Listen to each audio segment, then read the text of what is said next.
यह कहानी एक खरगोश और चूहे की है जो एक छोटे से जंगल में रहते थे। दोनों बहुत अच्छे दोस्त थे और एक दूसरे की मदद करने में कभी पीछे नहीं हटते थे। खरगोश तेज दौड़ने में माहिर था, जबकि चूहा तेज दिमाग का था। दोनों की जोड़ी जंगल में मशहूर थी।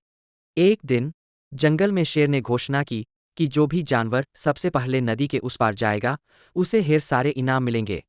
यह सुनकर खरगोश और चूहा दोनों उत्साहित हो गए। दोनों ने मिलकर योजना बनाई कि कैसे वे इस चुनौती को पार करेंगे। खरगोश ने कहा, मैं बहुत तेज दौड़ सकता हूँ, इसलिए मैं जल्दी से नदी तक पहुँच जाऊँगा।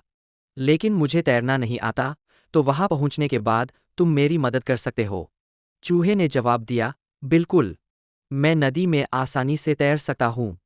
जब तुम मुझे नदी के किनारे ले जाओगे, तो मैं तैरकर नदी पार कर लूँगा। योजना के अनुसार दोनों ने दौड़ शुरू की। खरगोश तेजी से दौड़ता हुआ नदी के किनारे पहुंच गया। लेकिन वहां पहुंचते ही उसने देखा कि नदी बहुत गहरी और तेज बहाव वाली है। वह थोड़ा घबरा गया, क्योंकि उसे तैरना नहीं आता था। तभी चूहा आगे आया और कहा, चिंता मत करो दोस्त, अब मेरी बारी है। मैं तुम्हारी मदद करूंगा। चूहा खरगोश की पीठ पर चढ़ गया और खरगोश ने उसे धीरे धीरे नदी के किनारे छोड़ दिया।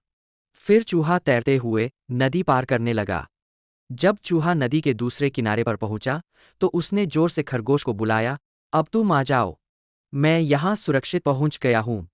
खरगोश ने चूहे की मदद से नदी पार कर ली और दोनों मित्र इनाम जीत गए। इस तरह उनकी दोस्ती और भी गहरी हो गई। इस कहानी से यह सीख मिलती है कि सच्ची दोस्ती और एक दूसरे की मदद करने से कोई भी चुनौती आसानी से पार की जा सकती।